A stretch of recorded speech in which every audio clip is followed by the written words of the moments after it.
тази седмица сме подготвили за вас много различни рецепти, така каквото ви душицата иска. Ще ви покажем как сами да си направите супер вкусен и 100% биохляб.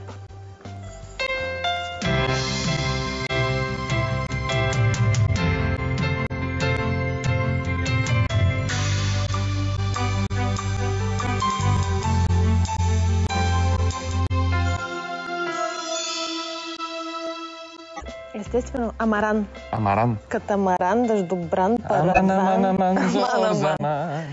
Така, сега минаваме към демонстрацията с хляба. Днес ще ви покажем един наистина 100% биохляб. Никой не е по-голям от хляба, точно освен така. биохляба. Въдете химикалките и записвайте.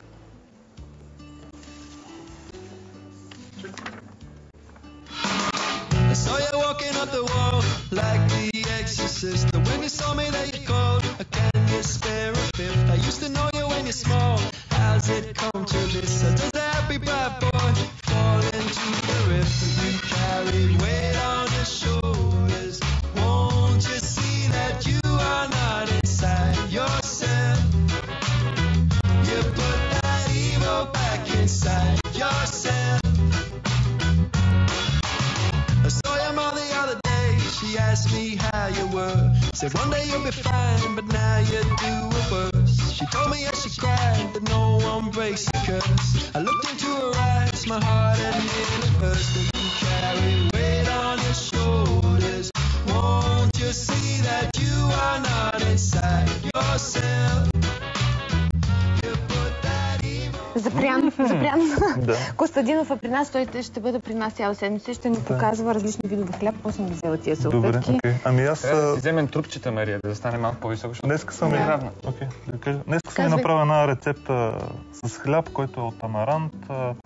В България го знаем като щири, един плевел по житните растения, обаче аз докато го правя ще ви разказвам. Значи, тук има амарант, брашно от амарант, царевично брашно, малко сол, малко подова захар, малко содичка и сега сипвам газираната вода. За газирана защо? Газирана вода? Ами защото не ползвам мая. Идеята пак става такова, но така. Нали, искаме да е по-полезно. А в машина ли правиш хляба или не? Не, на ръка. Сега ще покажа за хората, които нямат машинки. Иначе за машинките там е много по-лесно. Да. Е така, добавям цялата смеска и с двете пръстчета. Ние си ръцете и го Да, правиш там. задължително. Да. Първото нещо е хигиената в една кухня, но въобще взето е това. Също, което много био изглежда вече, виж? Много. Нещо много био. Хубавото нещо, което е, че слага пектин. Фактически, понеже тук нямаме глутен и няма какво не е ли да... много горчив? Не. Тук се слага много малко, 5 грама, хората ще видят в рецепта. Това е готовата продукция, Мария. Сега сме още на първа фаза. Ето, обърква се хлебчето, цялата смеска, както е с всичките продукти. Така. И след което вече има един съд, който се намазнява. Да. И в него се добавя, значи количеството на вода може да е различно. За колко време става хляба? За 40 минути. Значи 40 минути на 180 градуса, обаче в силно загрята фурна. Силно загрята, може да 250 градуса. Да, докато не изгасне копчето, че е загрява фурната, не се спира. Малко тук сега импровизирам, но горе-долу. Добре, можеш ли да повториш пак синтезирано съставките? Амарант. Ще ги видим всъщност. Трябва да ги видим след амарант. малко, тук започват да текат. Ето ги, брашно. Брашно от амарант. Царевично брашенце. Имаме случица, фруктоза, в случая плодова захар съм ползвал. А това брашно от амарант, къде можем да си купим? В специализирани магазини? Да, в биомагазините, такива, има ги. Ето това нещо така, слага се във фурна, в силно загрята фурна и се пече. Сега, ако имате по-хубава форма, може и по-хубава. Сме дали за една формичка рецептата. Вече човек може да е малко по-рядко, тогава ще е малко по-крехко, като се изпече. Интересно за амаранта, че в България го знаем като щир, той е плевел по житните, обаче казва така, ако човек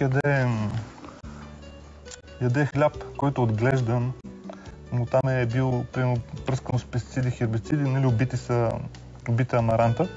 После са му нужни такива вещества, които се правят от извлек от този щир, се правят лекарството и ги пият, за да си балансира. Идеята е, че когато не е добро качество на бялото брашно, добавят амарант вътре, за да подобрят качеството на хляба. Добре, остани с нас до края, защото искам да направим един културен мост, както се казва.